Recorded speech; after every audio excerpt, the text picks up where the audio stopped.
Los medios de comunicación son los principales difusores de ideas, propuestas y crean el imaginario colectivo de una sociedad. En el marco del Día Internacional de la No Violencia contra la Mujer en los medios de comunicación, queremos conversar hoy con Carol Patricia Terán. Ella es periodista, investigadora en género y locutora y investigadora en género para conversar sobre este tema tan importante que son los medios de comunicación en la sociedad venezolana. Bienvenida, Carol, ¿cómo estás? Excelente, Jenny. Gracias a ti y a todo el equipo de Avesa por permitirme estar hoy con ustedes para hablar de estos temas que deben formar parte de nuestra cotidianidad, que requiere que formen parte de una conversa realmente afable, abierta y que nos ayude a hacer un entendimiento de lo que ocurre en nuestro día a día constantemente.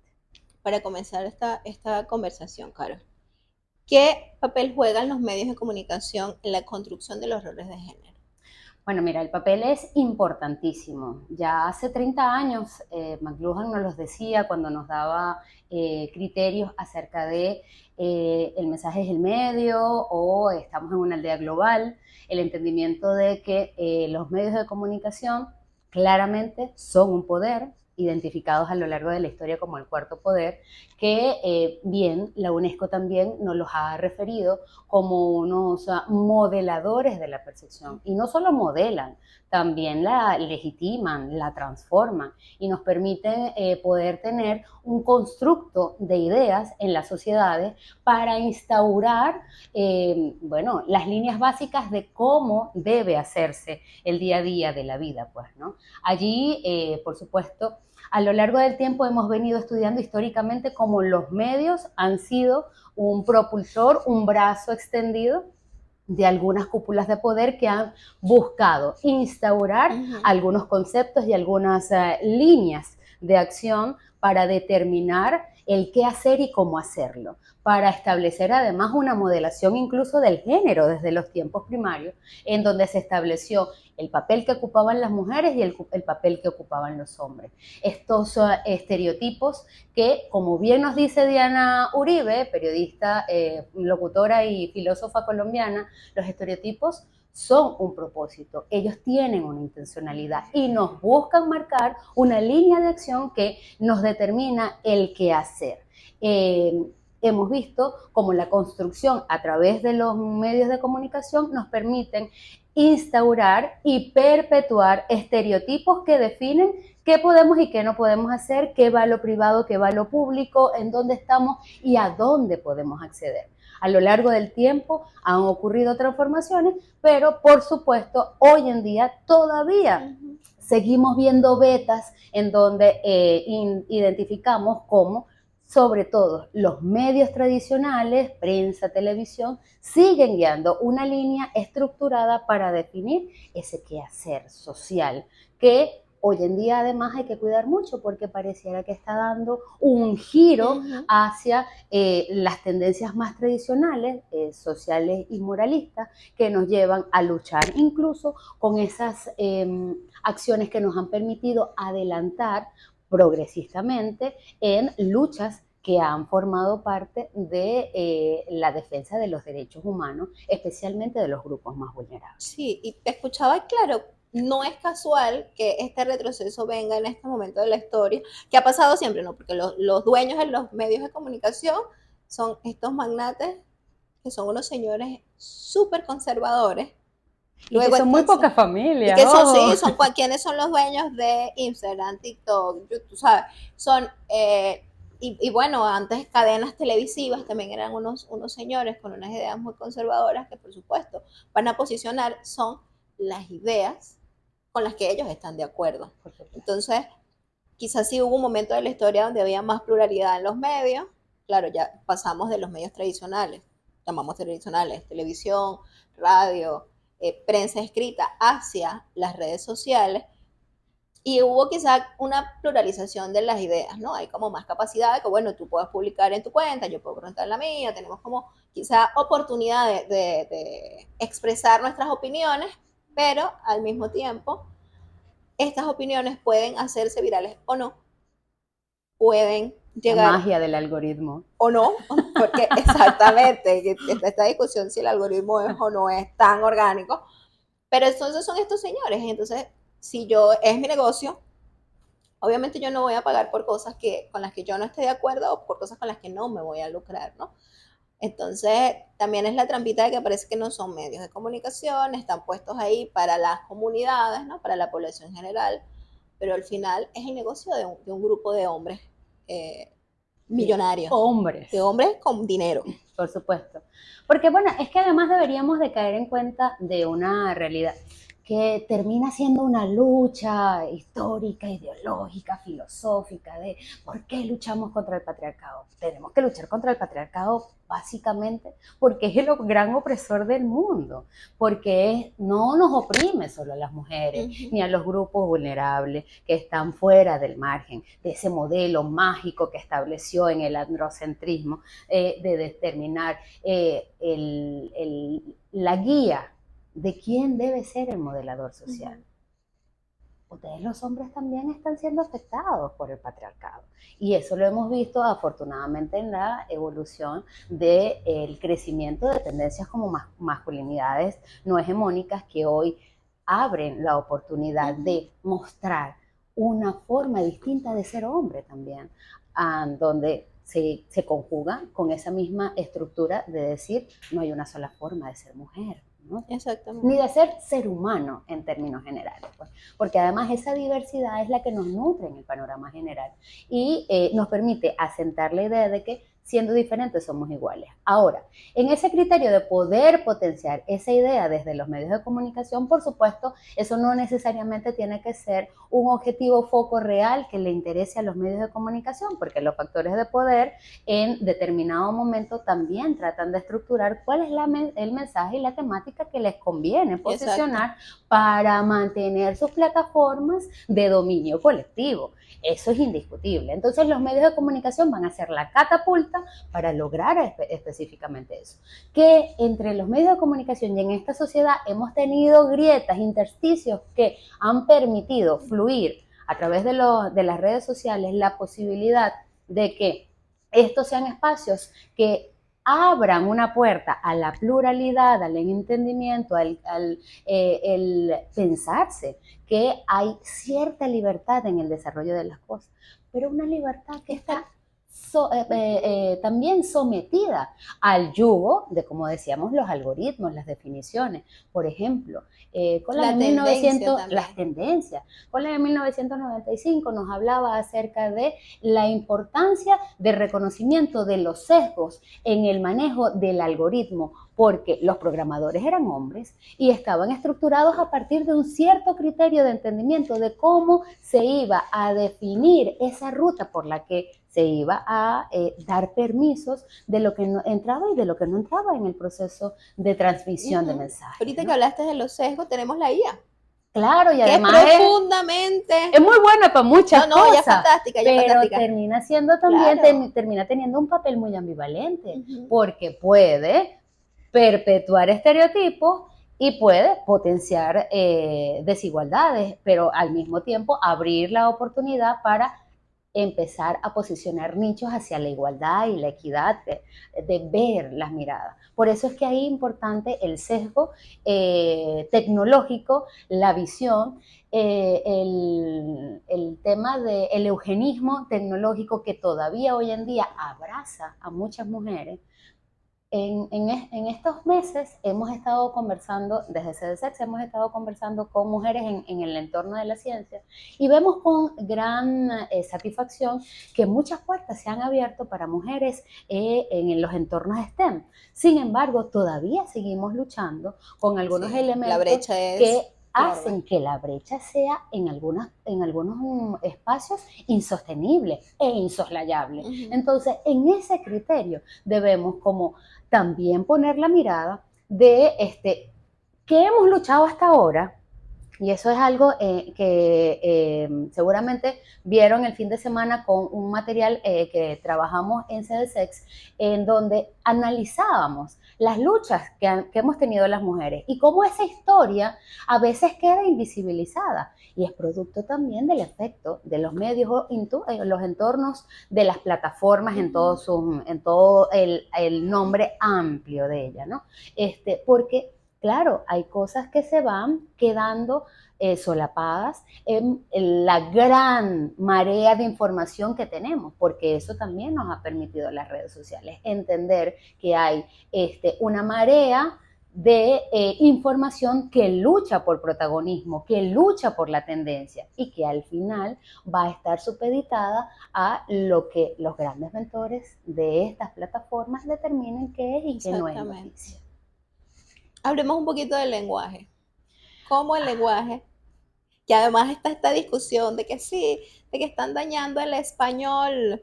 ¿Cómo es posible? Bueno, yo creo Incluso hasta con el, porque quizá, bueno, con la X, con la E, esto el puede ser más arroba. complicado, el arroba, pero hasta a veces con el desdoblamiento, o sea, decir maestros, maestras, hay gente que eso le molesta tanto. Bueno, es que pareciera que es una lucha acérrima por ir contra el cambio. Los que hacemos periodismo estamos claros de la importancia de preservar el cómo decimos las cosas.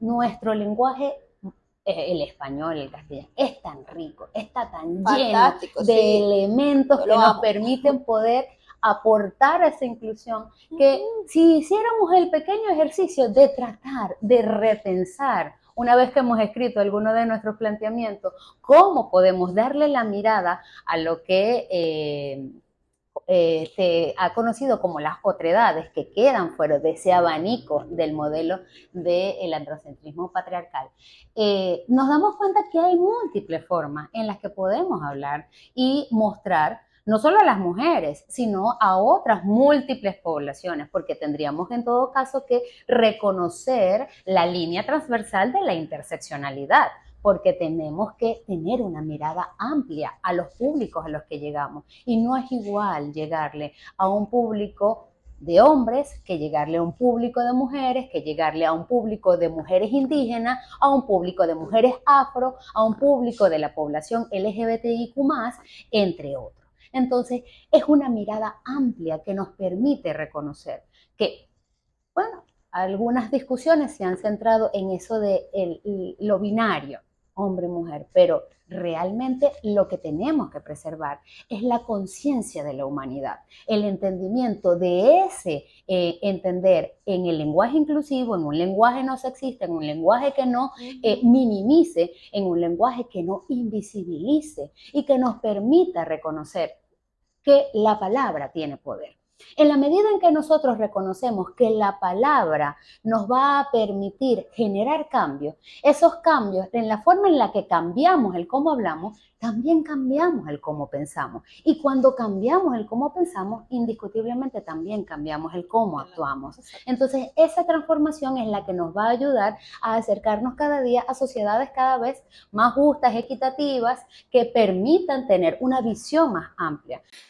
Ejercicio del lenguaje para reconocer un lenguaje no sexista. Bueno, hablar de los desdoblamientos, tener sustantivos más colectivos, poder estructurar en función de algunos criterios de la dinámica comunicativa que nos queramos permitir en el medio en el que estemos o en el espacio, en el entorno que estemos. El ejercicio es dar el primer paso para querer hacerlo, porque eso nos va a abrir un abanico de posibilidades que seguro nos va a permitir tener una visión mucho más amplia. O además, ¿qué pasa ahorita que con los medios que se hacen muy, o sea, se hace como una ola gigante de una información que, o que no es real o que está en duda, ¿no? No está verificado eso, puede que la mitad sí, la mitad no, o que estoy hablando de una cosas que yo en realidad no comprendo o no entiendo, ¿no? Que pasa mucho.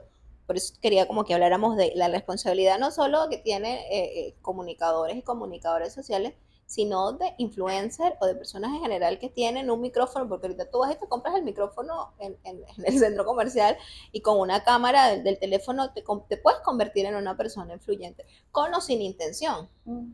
Porque puede que hiciste un video, ese video se fue viral y de repente tienes un montón de gente que te sigue. Entonces lo importante que es esto que estás comentando de la ética a la hora de reproducir, porque tú dices eso, y claro, es tu opinión, quizá con ninguna base o con las cosas que aprendiste, no tienes perspectiva de género, no tienes que tener perspectiva de género, pero quizás sea una responsabilidad de hasta dónde esto que yo estoy diciendo puede o no afectar a un grupo de personas, porque no le vamos a pedir a todo el mundo que vaya y estudie, ¿no? O se lea unas autoras para que Y sí, sin embargo, que yo diría, ¿y sí, por qué y no por qué no, pedírtelo? claro, pero ya una vez que estás allí, yo creo que la responsabilidad, este mensaje que yo estoy dando le va a llegar a qué grupo de personas. Exacto. Ah, le va a llegar a adolescentes, tengo que tener una responsabilidad con eso. Quizá una persona adulta puede, ¿sabes? Discernir y decir, no, esta persona no tiene idea de lo que está diciendo. Pero un adolescente se puede tomar eso muy, muy en serio y si es, y hay un montón de influencers diciendo cosas que son bastante preocupantes en general. Por Y decir como mínimo. sí, Sí. sí. Es completamente una discusión que tiene una importancia suprema en este momento, porque debemos entender el efecto catalizador que tiene lo que decimos ante los medios de comunicación y entendiendo ya las redes sociales también como un medio de comunicación, porque es el que nos permite estar ante una audiencia. Incluso las audiencias en los medios de comunicación a veces no son tan masivas como la de las redes sociales. Y eso lo que ha permitido es eh, el tener que darle un peso sustantivo a esa ética comunicacional de lo que hago. Bien puede ser que no soy comunicador, pero graduado en una escuela de periodismo y basado bajo todo el entendimiento de lo que Hoy en día, que afortunadamente además en las escuelas de comunicación también ha evolucionado el proceso de la formación, porque yo recuerdo cuando yo estudié comunicación social hace tantos años, teoría feminista, teoría de género no existía como parte del proceso educativo, ¿no? La perspectiva de género jamás formaba parte del pensum que llevamos adelante. Ese proceso se va ganando con el tiempo. Y como dice Jenny, a lo mejor no tendríamos que ir con la bandera siempre a decir, oye, tú estás dentro de una cámara, te vamos a obligar a que te formes. Pero es que es tu conciencia ética la que está en ti para potenciar lo que estás haciendo. Miguel Ángel Martín Cárdoba en 2023 con otros investigadores hacía un estudio bastante interesante con 800 personas en edades comprendidas entre los 8 y los 16 años. El estudio determinó que la influencia que tienen influencers, líderes y lideresas de opinión y personas que están en los entornos de las redes sociales en la modelación de conductas de las adolescencias es extraordinariamente alto. Colán nos lo decía también, que era en las etapas de la preadolescencia y la adolescencia donde los elementos más modeladores de esa personalidad se empezaban a crear y que se creaban a través de entornos en donde moldeábamos sus percepciones. Los medios de comunicación y los entornos virtuales, por supuesto, hacen ese papel, influyen en esa línea. Entonces, ir en la conciencia de la importancia de reconocer el papel fundamental que yo tengo cuando me paro delante de una cámara, de lo que puedo decir, cómo puede tener una bifurcación para el público al que estoy atendiendo. Hoy en día, además, luchar contra un entorno que no es fácil, porque la guía, como veníamos diciendo, tiene muchas cosas maravillosas, pero también ha permitido desvirtuar muchos entornos.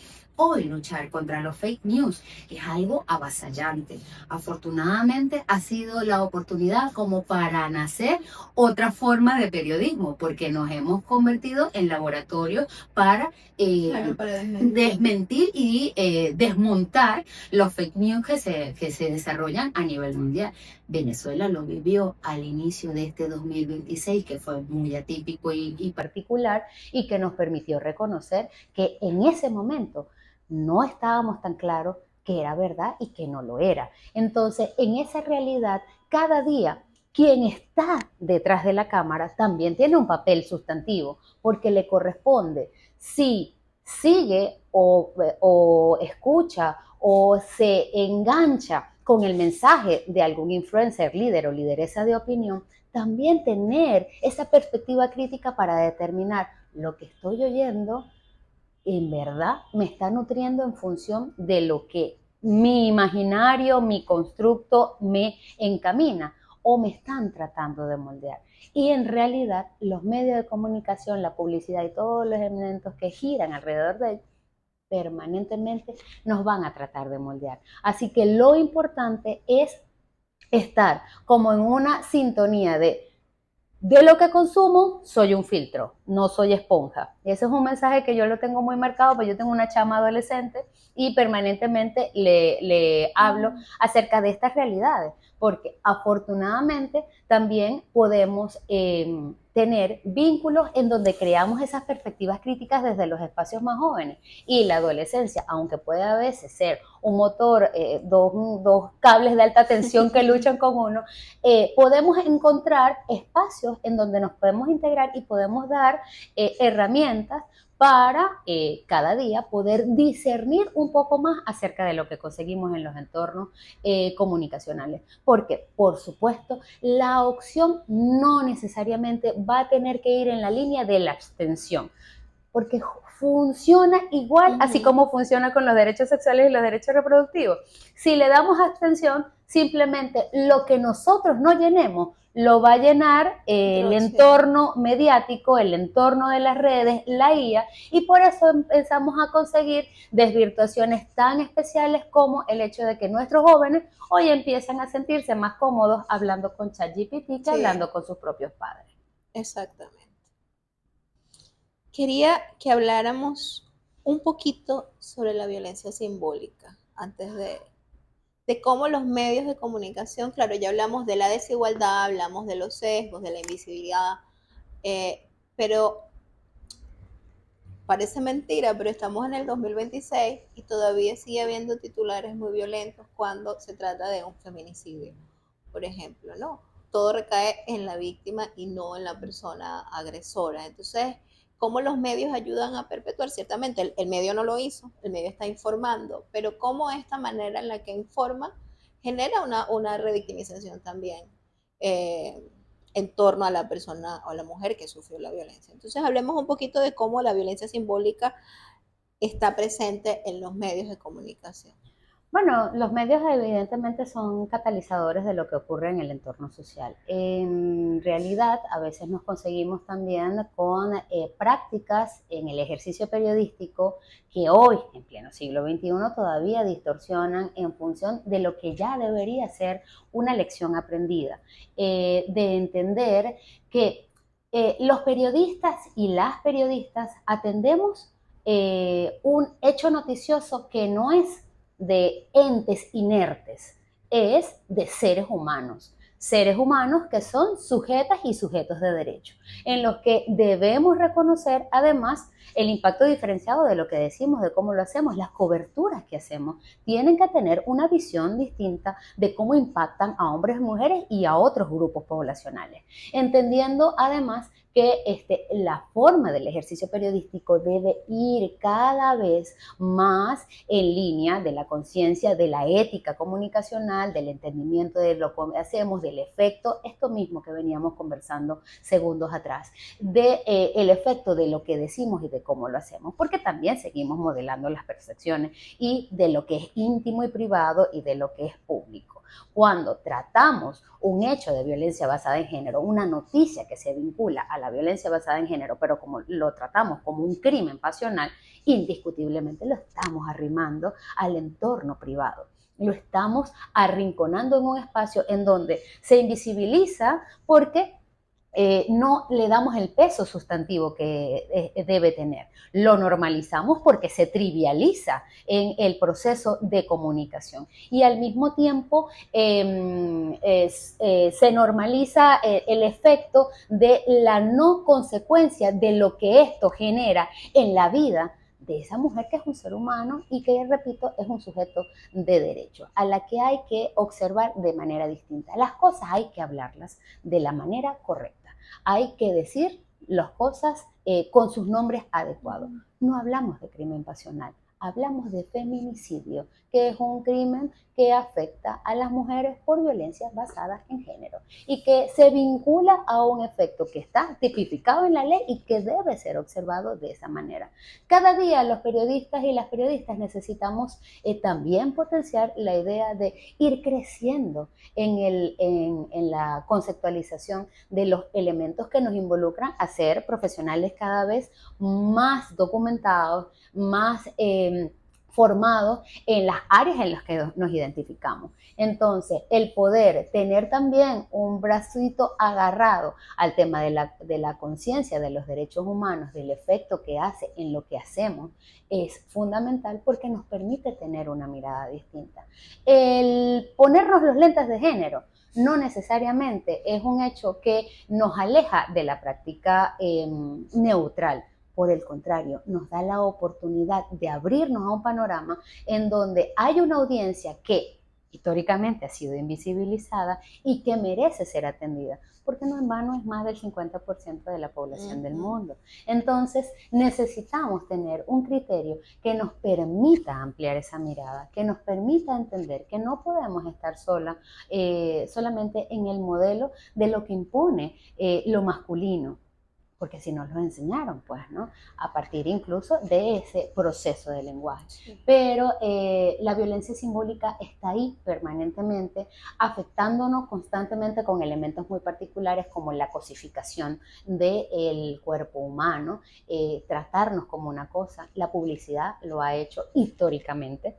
Y la excusa a lo largo de la vida. Eso vende. Esa es la excusa. Claro, porque es que ese cuerpo lindo vende, pero ¿por qué ubicarnos como un objeto? Esa mujer florero que la estudiábamos hace muchos años y que lamentablemente sigue siendo parte de las dinámicas publicitarias, porque aunque las estructuras de las agencias de marketing han querido inocular el sentimiento de ese enfoque de género, la mujer empoderada, la que decide, la que lo hace. Sí, ese concepto todavía no sigue. Como que en la práctica no. No, porque es que no sigue permeando y no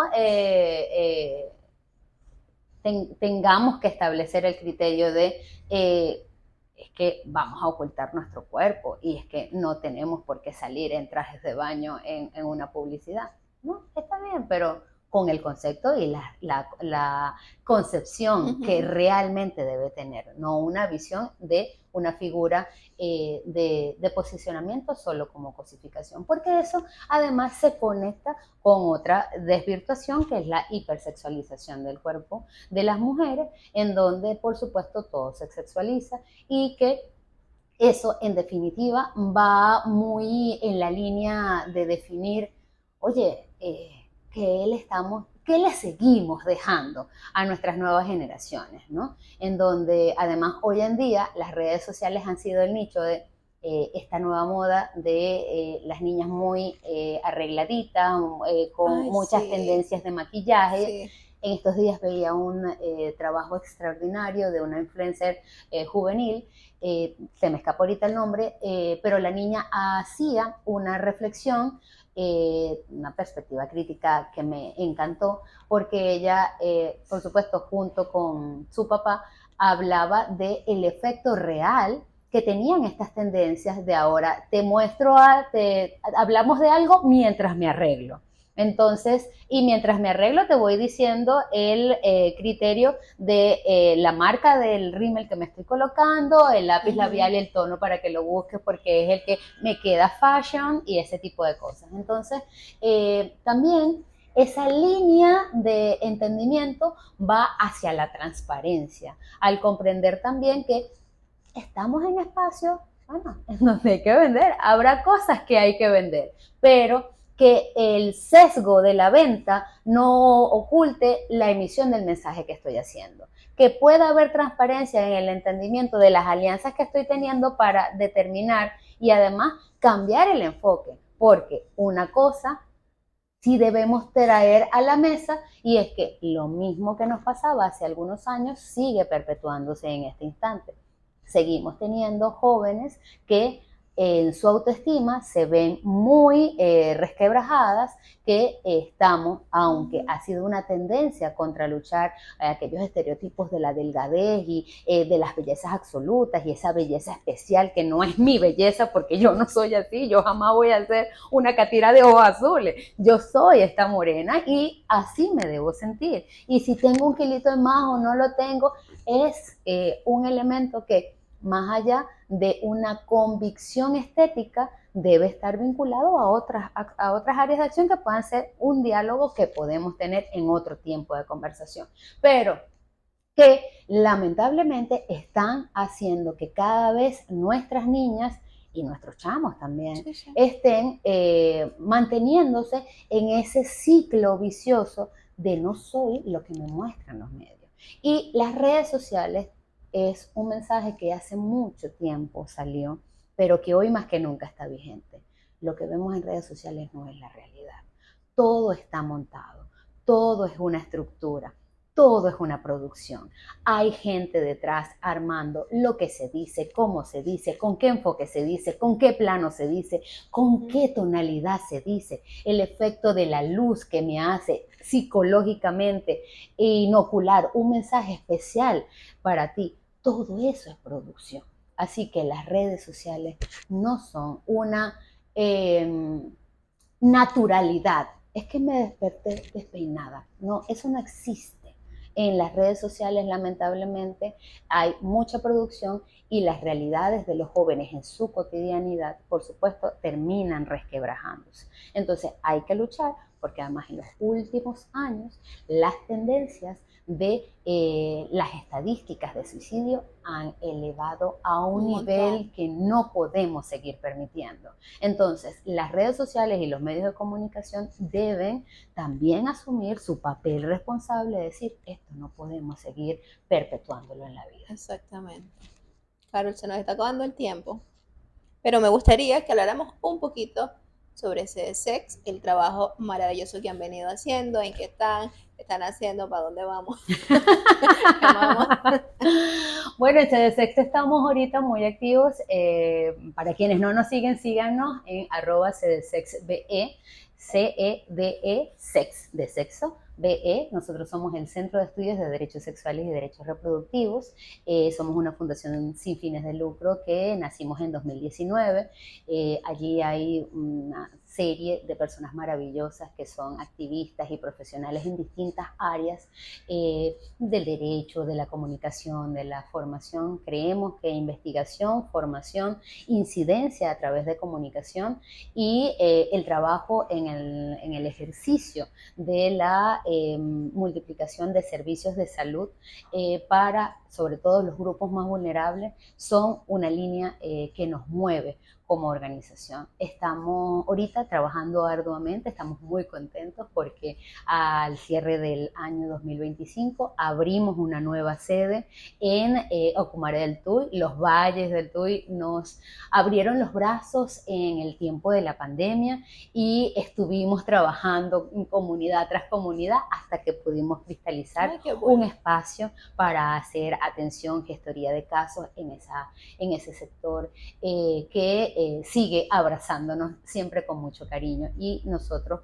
bueno, y vinculándonos para posicionar, nosotros somos de quienes creemos que el posicionamiento en las comunidades no puede ser esporádico, tiene que ser a lo largo del tiempo. Y desde que nosotros nacimos en 2019, nosotros hemos estado permanentemente en comunidades en las que hemos visto crecer el cambio y la transformación. El año pasado nosotros, bueno, desde el año pasado y el antepasado, hacíamos historias de vida que nos permitían poder demostrar cómo la influencia y la permanencia de CDSEX en esos espacios había permitido empoderar a las mujeres para hacer 0 embarazos no planificados. Y no es que las mujeres no se embarazan, sino que tenemos maternidades deseadas, en donde también acompañamos de manera amorosa y sorora. El trabajo hoy en día nos ha llevado a estar en puntos equidistantes del territorio nacional. Hoy en día llevamos adelante proyectos en Zulia, en Bolívar, en Delta Macuro, en Amazonas, así como estamos muy posicionados en la Gran Caracas.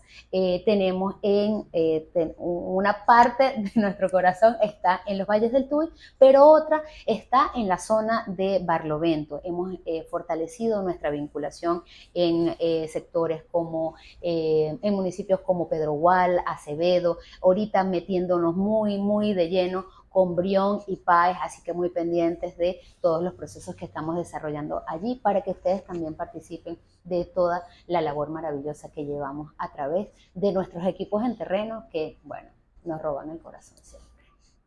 Felicidades por esa sede, chama. Qué bueno crecer. Y además en la situación en la que estamos, Sí, es importante además seguir trabajando en comunidades, ¿no? total. Muchísimas gracias por esta conversa muy nutrida, interesantísima. Qué bueno. Hasta luego contigo y hasta un próximo vez al año. Si tú o alguien que amas ha vivido violencia sexual, queremos que sepas que estamos aquí para apoyarles. En Avesa ofrecemos atención integral, gratuita y confidencial para mujeres, hombres, niños y niñas que necesiten ayuda. Avesa brinda un espacio seguro pensado para ayudarte a recuperar tu bienestar. Síguenos en nuestras redes como @AvesaONG. Avesa, por una sexualidad responsable, libre y plena.